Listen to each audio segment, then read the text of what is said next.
ഇന്ന് തന്നെ ഡൗൺലോഡ് ചെയ്യൂ. കാണൂ നിങ്ങളുടെ ഫേവറേറ്റ് ഷോസ്. സിതാര, എന്റെ സ്നേഹം മുഴുവൻ ഞാൻ കൊടുത്തൊരുത്തി. പക്ഷേ ആദ്യത്തെ പരോളിന് പുറത്തിറങ്ങി ഞാൻ കാണാൻ ചെന്നപ്പോ അവള് മറ്റൊരാളേതായിരുന്നു. അതിലൊരു ദുഃഖം.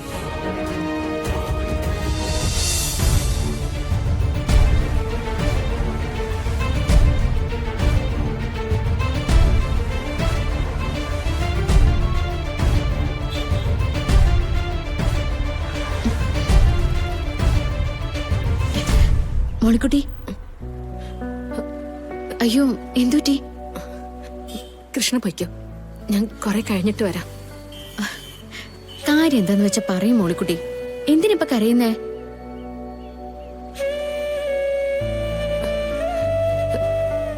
എപ്പോഴും ചിരിച്ചു നടക്കുന്ന മോളിക്കുട്ടിക്ക് ഇന്ന് കരയാനുള്ള ദിവസം. രാവിലെ കണ്ടപ്പോ ഞാൻ നിന്നോട് പറഞ്ഞില്ല, ഇന്ന് എന്റെ അപ്പനും അമ്മച്ചിയും എന്നെ വിട്ടു പോയ ദിവസം. എന്നെയും കൊണ്ട് തിരുമല പള്ളിയിൽ പെരുന്നാളിന് പോയതാ. വണ്ടിയില് വലിയ ചിരിയും കളിയൊക്കെ ആയിരുന്നു. വർക്കിയുടെ കെട്ടിയോളും അത്രയ്ക്കങ്ങ് സന്തോഷിച്ചത് ദൈവത്തിന് പിടിച്ചില്ല. ഒരു ലോറി വന്നിടിച്ചതാ. മോളിക്കുട്ടി, എനിക്കൊന്നും ഓർമ്മയില്ല. ഓർമ്മ നിൽക്കുന്ന പ്രായമല്ല. വണ്ടി അടിച്ചപ്പോ അമ്മച്ചിയുടെ കയ്യിൽ നിന്ന് തെറിച്ചുപോയി അടുത്തെവിടെയോ വീണൂന്ന്.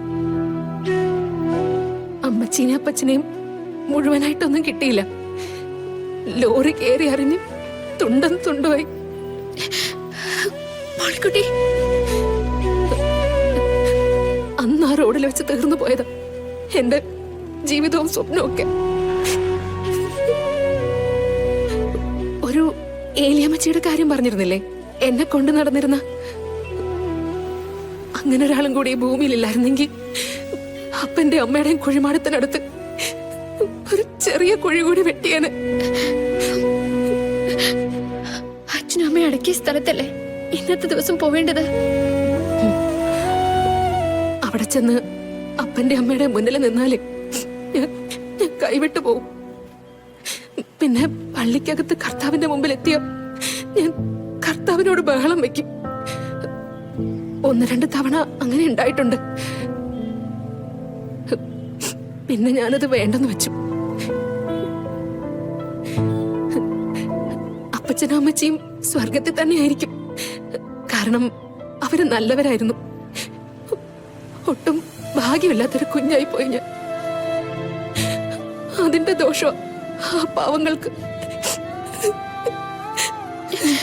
മോളിക്കുട്ടി,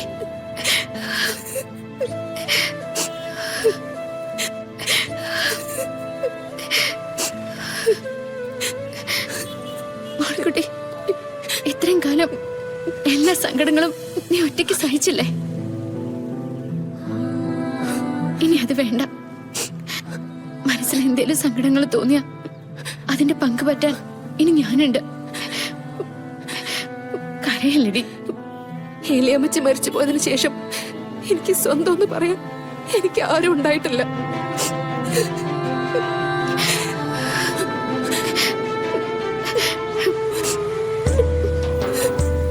വിഷമിക്കല്ലേ, വിഷമിക്കല്ലേ.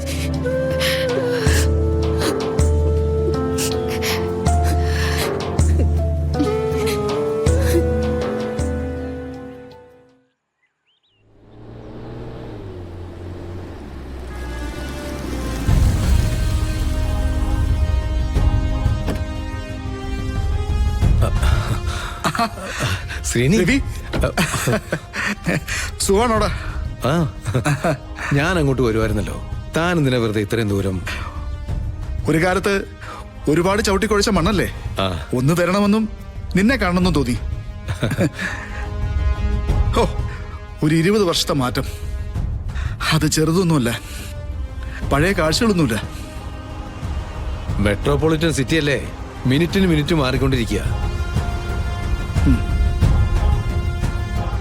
എന്താ ശ്രീനിവാസേ ഇനി തന്റെ ഉദ്ദേശം? ഒരുപാട് കാര്യങ്ങളുണ്ട് രവി. എന്റെ 20 വർഷം എന്നിൽ നിന്നും വെട്ടിമാറ്റിയ ആ ശത്രു അതാരാണെന്ന് അറിയണം. എന്തിനാണ് എന്റെ കുഞ്ഞിനെ നശിപ്പിക്കാൻ അവർ ശ്രമിച്ചതെന്നും അറിയണം. കഴിഞ്ഞതൊക്കെ ചുട്ടുകൊള്ളുന്ന ഒരു കനല് പോലെ എന്റെ മനസ്സിൽ കിടക്കുക.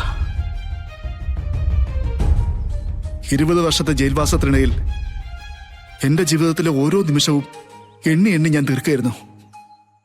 ആരാണ് എന്റെ ശത്രു എന്ന് തിരിച്ചറിയാൻ. ബട്ട് എനിക്കിതുവരെ അത് കണ്ടെത്താൻ കഴിഞ്ഞില്ല. എന്റെ കുഞ്ഞിനെ ഇല്ലാതാക്കാൻ നോക്കി, എന്നെ ജയിലിലടച്ചു. വാങ്ങിത്തന്നത് ജീവപര്യന്തം. അതുകൊണ്ട് നിർത്തിയോ? ജീവപര്യന്തം കഴിഞ്ഞ് ജയിലിൽ നിന്ന് ഇറങ്ങുന്നതിന് മുമ്പ് ജയിലിലൊരു കലാപം. കലാപത്തിനിടയിൽ ആളുകളെ പിടിച്ചു മാറ്റാൻ നോക്കിയതാ ഞാൻ. പക്ഷേ ഒരു പോലീസുകാരന് കുത്തുകൊണ്ടു. കൂടെയുള്ള തടവുകാരിൽ ഏതോ ഒരാൾ, അവന്റെ മോഹം എനിക്കിപ്പോഴും ഓർമ്മയുണ്ട്. കുത്തിയത് ശ്രീനിവാസനാണെന്ന് വിളിച്ചു പറഞ്ഞു. അവിടുന്ന് വീണ്ടും കോടതി, വിചാരണ, പുതിയൊരു ശിക്ഷ കൂടി. എന്റെ ശത്രു നിസ്സാരക്കാരനല്ല. ശ്രീനിവാസന്റെ രീതികൾ വെച്ച് തനിക്ക് അങ്ങനെ ഒരു ശത്രു ഉണ്ടാവേണ്ട കാര്യമില്ല. ആ, എന്തെങ്കിലും എല്ലാം വെളിച്ചത്ത് വരും. ഞാൻ വെളിച്ചത്ത് കൊണ്ടുവരും രവീന്ദ്ര. ശാന്തിയുടെ കയ്യിൽ ഏൽപ്പിച്ച എന്റെ കുഞ്ഞിനെ ഞാൻ കണ്ടെത്തുന്നതിന് മുമ്പ് തന്നെ അവൾക്കുള്ള ഭീഷണി എന്താണെന്ന് ഞാൻ കണ്ടെത്തും. സിത്താര തിരക്കിയായിരുന്നോ? കേട്ടു, ബിസിനസ് രംഗത്തെ അയൺ ലേഡി അങ്ങനല്ലേ? ഞാൻ കുറെ കാലം വിദേശത്തായിരുന്നല്ലോ. അവിടെ വെച്ചാണ് സിത്താരയുടെ വളർച്ചയെക്കുറിച്ചൊക്കെ വാർത്തകളിലൂടെ അറിയുന്നത്. വഴി ശ്രീനിവാസ് കാണിച്ചു കൊടുത്തിട്ടുണ്ടായിരുന്നല്ലോ. അതിലൂടെ സഞ്ചരിച്ചാൽ മതിയല്ലോ.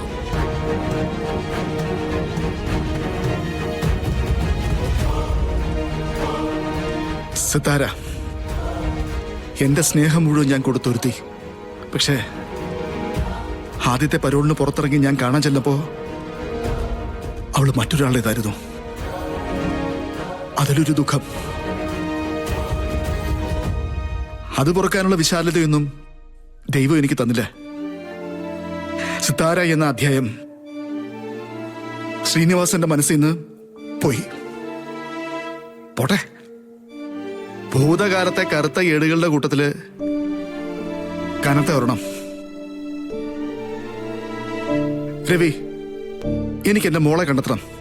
അത് മാത്രമാണ് എന്റെ ലക്ഷ്യം. അവളുടെ കൂടെ കൊതി തീരുന്നവരെ എനിക്ക് ജീവിക്കണം. അവളെയും അവക്ക് വരാൻ പോകുന്ന ഭർത്താവിനെയും കുഞ്ഞുങ്ങളെയും എല്ലാം കണ്ട്. ഞാൻ കൂടെയുണ്ട്, എന്ത് സഹായത്തിനും. നമുക്ക് തിരയാടോ. താങ്ക്സ് എടാ.